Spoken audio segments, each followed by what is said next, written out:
자, 이제 벤슨의 실험인데요. 벤슨의 실험은 아까도 말씀했다시피 강합성 반응이 명반응과 암반응으로 이루어졌다는 것을 밝히는 실험이에요. 누가? 벤슨이라는 사람이.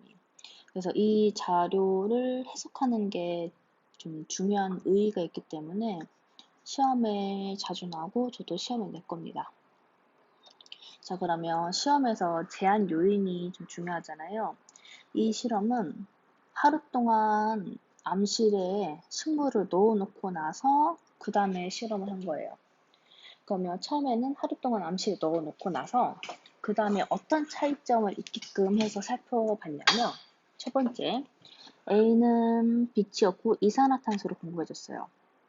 B는 이산화탄소가 없고 빛이 있고 C는 A랑 똑같이 빛이 없고 이산화탄소를 공급해준 거죠.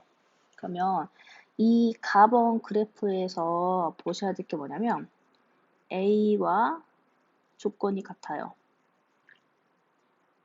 그런데 그래프의 변화가 차이가 있는 거죠. 이거 좀 중요해요. A와 C는 둘이 조건이 같아요. 빛이 없고 이산화탄소를 공급해줬어요. 자, 그 다음에 나 그래프는 같은 건데 빛이 없고 이산화탄소를 공급해 준 거, 그 다음에 빛이 이제 있으면서 이산화탄소 공급을 없앤 거. 근데 이제 F가 차이가 있는 거죠. C와 다르게 빛도 주고 이산화탄소도 공급해 준 거예요. 그래서 이렇게 중요한 요인은 색깔로 칠하면서 분석을 하시면 훨씬 더 파악이 빠릅니다. 그러면 어디다 적을까? 우리가 먼저 알고 있는 사실은 뭐냐면 알고 있는 사실은 자, 색깔을 파란색으로 한번 적어보면 광합성은 명반응과 암반응으로 나뉜다. 명반응은 빛이 있을 때 이루어지는 거고 암반응은 빛이 없을 때 이루어지는 거다. 그리고 명반응 산물로 ATP가 생성되고 NADPH가 생성된다. 그리고 암반응에서는 포도당이 생성된다. 이렇게 우리가 이제 알고 있는 내용이거든요. 그 다음에 명반응 때 이제 물에 광분해가 있으면서 산소도 발생을 해요. 요렇게가 이제 기초적으로 알고 있는 건데, 그럼 이거를 이제 밝혀내는 실험인 거죠. 자, 그러면 이거를 먼저 정리해두면은 이제 분석하는 게 조금 더 쉬워서. 자, 그러면 A에서의 과정을 한번 보면은 빛이 없고 이산화탄소를 공급해줬을 때 그 이전, A의 이전, A의 이전 상태는 빛도 없고 CO2도 없는 거예요. 그랬을 때 아무 변화가 없었어요. 광합성 속도가.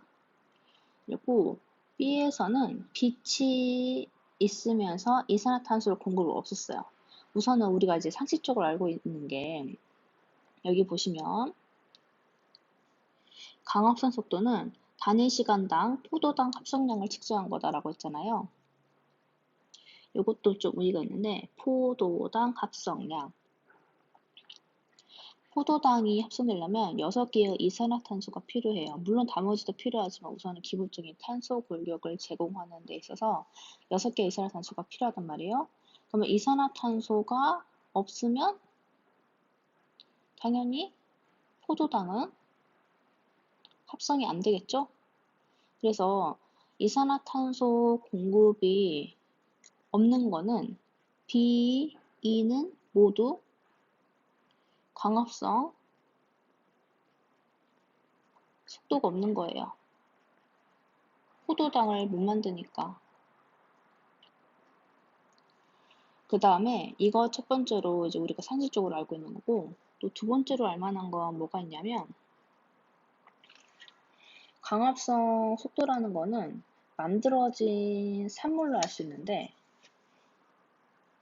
이거 이거 빨간색 아니야? 이거 전부 다, 지금 요거 전부 다 빨간색 아니야? 그냥 까만색으로 적어도 돼. 위에 거는 이미 적었으니까 어쩔 수 없고. 자, 두 번째 건 뭐냐면, 이것도 다 까만색. 광합성 속도라는 건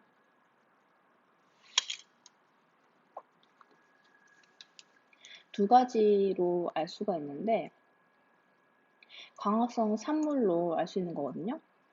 광합성 산물이라는 게 첫 번째는 포도당이고, 두 번째는 산소예요. 이 두 개가 생성되잖아요. 그랬을 때 포도당과 이제 산소의 차이점 뭐냐면, 포도당은 이산화탄소가 있을 때 안반응이 생성되는 거고, 산소는 명반응 때 생성되는 거예요.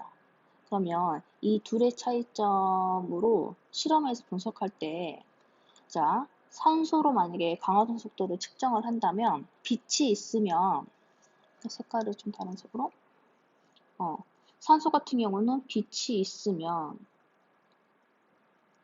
광합성 속도에 변화가 생기는 거죠. 그러면 이 말은 뭐가 되냐면, 빛이 있는 B와 E에서 빛이 있으니까 속도 변화가 있어야 되는 거예요. 근데 이게 있어요, 없어요? 없죠. 그래서 산소로 하는 게 아니라 포도당 합성량으로 광합성 속도를 측정한 거예요. 그래서 이거는 그냥 뭐 방법적인 측면에서 한번 다뤄들었고, 그러면 이제 가장 중요한 내용으로 살펴볼 게 A와 C의 조건이 같았을 때, 이거 A와 C의 조건이 같았을 때 광합성 속도에서 왜 변화가 있느냐 라는 게 가장 중요한 포인트거든요.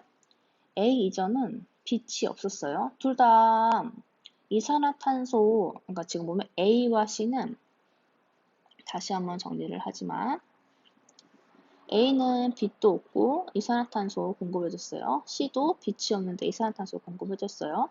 그러면 A 이전은 빛이 없고 이산화탄소도 없고, 이산화탄소 중요한 거예요. 빛이 없어요. 근데 C는 차이점이 뭐냐면 C는 그 전에 빛이 있는 거예요. 차이점 이거잖아요. 둘 다 이전 반응을 보면은 이전에는 뭐 CO2 유무랑 상관없이 이산화탄소도 없는 건 똑같잖아. A 이전에는 이산화탄소 없고, 그다음에 C 이전도 이산화탄소 없어요. 그러면 차이점 뭐냐면 빛이 있냐 없냐 차이거든요.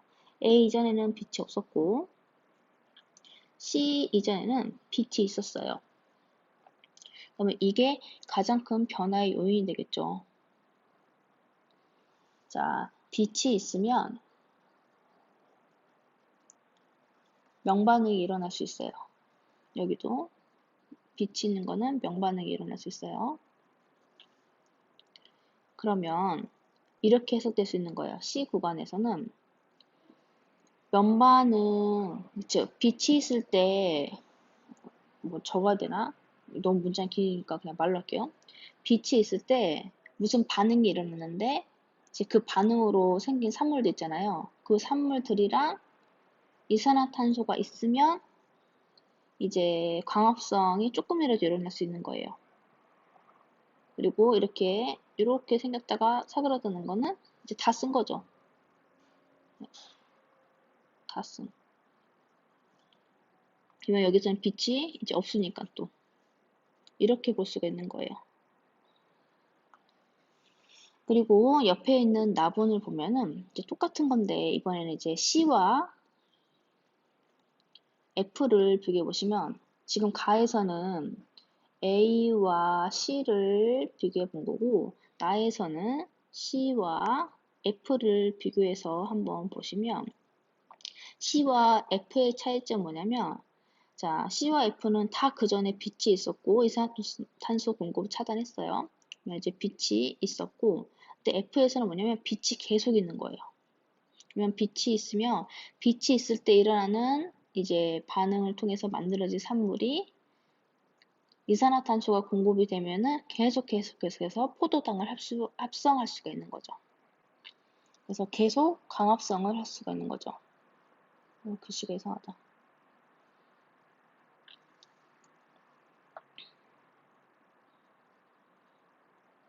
그러면 이제 조금 더 배운 내용을 써보면은 여기는 조금이라도 안반응이 일어난 거고 여기는 명반응과 안반응이 계속 일어나고 있다는 거죠. 이렇게 볼 수가 있습니다. 자, 다시 한번 정리를 할게요. 왜냐면 이거 너무 수능에서도 잘 나오고 저도 내신에 낼 거거든요. 자, 가번 그래프에서는 하루 동안 암실에 넣어둔 식물을 가지고 실험을 했을 때, 자, 똑같은 조건에서 한번 비교를 해보면, 그러면 A와 C는 조건이 똑같아요. 조건이 똑같았을 때, A는 이전에 빛이 없었고, 그러니까 A에서는 이 광합성 속도, 이 변화가 없는데, C에서는 C 전에 빛이 있었어요. 그러면 이 빛이 있을 때 웬 반응이 일어나면서 이때 만들어진 ATP와 NADPH가 만들어졌고 C 조건에서 이게 이제 안반응이잖아요. 안반응에 해당하는 거. 이때 ATP와 NADPH가 있는 만큼만 요 반응이 일어난 거죠. 있는 만큼만. 그리고 나 그래프에서는 가와 비교해서 봐야 돼요. D와 E는 이제 순서 다 똑같은데 차이점 이거죠. C와 F 차이점. 이제 C와 다르게 F에서는 계속 빛을 공급해 준 거예요. 그러면 명반응 산물을 계속해서 공급해 줄 수 있기 때문에 포도당을 합성하는 안반응이 계속 일어날 수가 있는 거죠. 그래서 이 실험으로 알 수 있는 건 뭐냐면요. 명반응과 안반응, 즉 빛이 필요하는 반응과 이제 빛이 필요 없는 반응이 있는 걸 알 수 있다. 왜냐면 C에서는 광합성이 일어나긴 했으니까. 그런데 C를 통해서 알 수 있는 게 뭐냐. 명반응과 안반응이 있다는 거랑 명반응과 안반응이 있다는 거랑 적어줘? 뭐 적어져 있을 것 같은데? 여기 있네. 자, 가의 C를 통해서 알 수 있는 건 뭐냐면 요거 명반응과 안반응으로 구분된다. 안반응이라는 단어가 안 적어져 있네. 명반응과 안반응으로 광합성은 구분이 되더라. 그 다음에 단순히 구분되는 것뿐만 아니라 이 탄소, 즉 광합성이 계속 일어나기 위해서는 포도당 합성이 계속 일어나기 위해서는 빛과 이산화탄소가 계속 필요하다. 그래서 이 광합성이 지속되려면은 빛과 이산화탄소가 모두 계속 필요하다라는 것을 알 수 있는 실험입니다. 그래서 어렵지 않을 거예요. 그래서 밑에 다시 한번 이제 정리된 건데 이거 앞에 있는 내용 이제 정리해서 하나로 합친 거죠. 자, 하루 동안 암실에 두어뒀다. 이거 다시 한번 정리하는 거예요. 그래서 뭐 A, B, C, D라고 했을 때 A 이전에는 어둡고 이산화탄소는 안 좋고 자 A와 C의 조건은 똑같은데 C에서만 이렇게 광합성 반응이 있는 이유는 C 이전에 빛이 있는 조건이 있어서 이때 만들어진 산물을 통해서 포도당을 합성할 수 있었기 때문이다. 잠깐 있다가 없어진 거는 빛이 있을 때 만들어진 산물을 다 썼기 때문이다. 그래서 A와 C를 비교해서 안반응과 명반응이 있다는 거. 빛이 있을 때 일어나는 반응과 빛이 없을 때 일어나는, 여기는 어둠이니까 안반응으로 구분된다.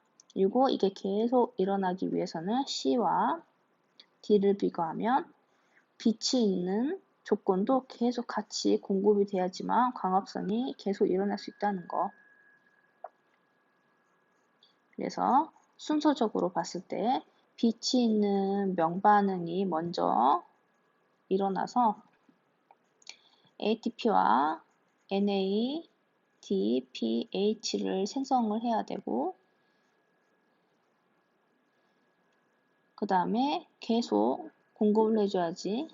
그거 있고 나서 이제 안반응이 일어나는 거고. 그리고 뭐 뒤에 더 자세히 나오겠지만 이 안반응이 즉 포도당이 합성되기 위해서는 앞에도 적었지만 자 물에 광반응 광반응이에요. 광분해가 동반해서 수소와 전자를 제공해 줘야 됩니다. 그래서 이렇게 내용을 살펴보았습니다. 우선은 중요한 거니까 제가 최대한 몇 번씩 반복하면서 설명을 한 거고요. 여기까지 한번 끊었다 갈게요.